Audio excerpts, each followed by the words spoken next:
Pinagpalang araw po sa bawat isa. Welcome back po sa ating channel. Ayan, welcome back po sa Blessed Builders. Mga ka-blessed, ngayong araw po ito, mag-check po tayo ng update dito po sa project po natin sa Metro Gate Subdivision. Dito po sa may Angeles, Pampanga. Yan, sa lahat po ng mga taga Metro Gate, binabati po namin kayo. Sa mga client po natin na nasa US, yan, binabati po natin sila.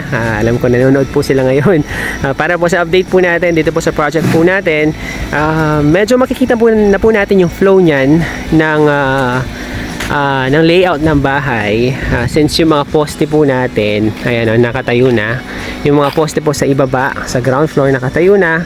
Tapos ongoing po yung pagpoporma po ng mga beams po natin. So beams, papunta na po niyan tayo sa sa may second floor. And medyo gumanda po yung panahon, although minsan po maulan, pero salamat po sa Diyos, around hapon na po yung ulan. Yan, nakapagtrabaho na po tayo. Hapon puntang gabi. Yan, dun po yung schedule po ng ulan. So yung morning hanggang afternoon hanggang hapon, yan, nakapagtrabaho po yung mga boys. Kaya medyo maganda po yung progress po natin dito. So start po natin ka-blessed dito sa area na to. So nakikita po natin na open space dito, parking lot po yan. So parking area, 2-car parking po tayo dito. So from dito, yan, ito na po yung property line po natin. Tapos hanggang dito sa poste po na to, yan, parking area po yung dito. Yan, so 2-car parking, open area, dito po siya. And then may mga rooms po tayo sa itaas yan. Yung dalawang room dito po siya. Dalawang room. Tapos yung master's bedroom po natin, nandito rin siya sa may portion ng garahe. So garahe, tapos itong portion na to, yan po yung master's bedroom natin. Mamaya papasok po tayo para makita niyo po yung layout.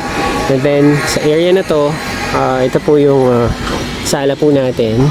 So ito po pala yung perspective natin. If na-check nyo po yung previous vlog po natin, yan na po yung sinasabi ko kanina. Ito po yung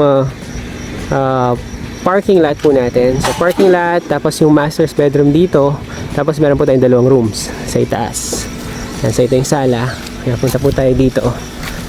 So ito po yun. Yan, sala, tapos yung dito po alfresco. Yan, alfresco, tapos meron po tayong terrace. Yan, sa may itaas. Tapos itong area na to, yan, dyan po yung pool area. Tapos meron po tayong guest room and dirty kitchen sa may dulo. Sige po, pasok tayo sa main entrance para makita po natin yung flow ng bahay or yung layout ng bahay.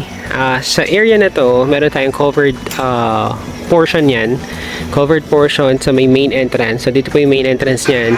So naka-cover po yun dito hanggang dito sa may alfresco natin. So naka-cover yan para at least kung maglalakad po sila from the main door, yan, papunta dito sa alfresco.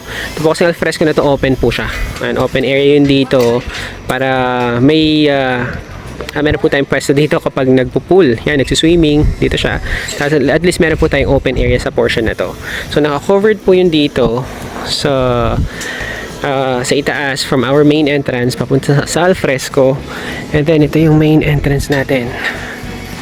So, main entrance. Dito po yung door natin yan. Swing siya papunta sa kaliwa. And then, pagpasok, yan, ito siya. So, pagpasok po sa main door, yung makita po natin yan dito is high ceiling siya. So high ceiling, living area, tapos yung dining po natin dito siya. So open concept po yung layout po natin dito. Yan. So living area, open ceiling, open to below ceiling. Yan, high ceiling tayo dito. Yung nakita po natin na to, yan po yung family area. May family area po tayo sa itaas. Tapos yung stairs natin dito siya. Yan. Stairs, backyard, papunta sa ating family area. So dito yung dining, tapos yung kitchen natin. Ito po, formal kitchen siya sa area na to. Tapos may sliding tayo dito. Sliding door palabas sa ating pool area. So pool area, tapos ito po malaking window yun dito. Big window, tapos big window po tayo dito. Even sa itaas po, meron po tayong big window yan dito. Tapos another big window sa portion na to. Ang gusto po ng mga client po natin, marami pong natural light. Yun po kasing bahay nila sa US, pinakita po nila.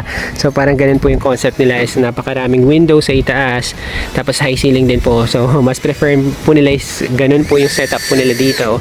Kasi pag magre-retire na po yan sila, back and forth pa rin po sila sa US, papunta dito sa Pilipinas. So babakasyon lang po ng ilang months, tapos babalik po sa US ng ilang months.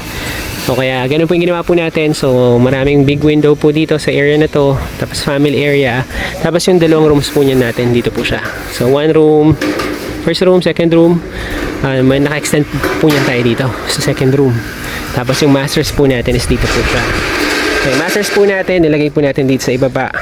Yan, dito po yung door niyan.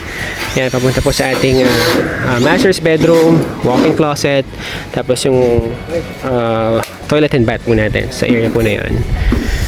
So yan po yung makikita po natin yan. Outline pa lang po talaga siya, since hindi pa po talaga nakaasinta yung mga walls po natin. Pero at least somehow makikita na po natin yung flow po ng layout po natin.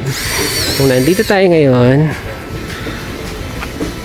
sa may sliding door, so ito po yung view po natin, sala, dining, tapos yung kitchen po natin, dito siya. Ngayon paglabas naman sa ating pool area, sa sliding door po yun dito,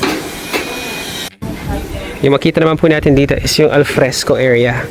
So alfresco area, open po yun dito, yan, open din yun dito, yan, open area po yun dito. Tapos yung pool po natin is dito siya, pool.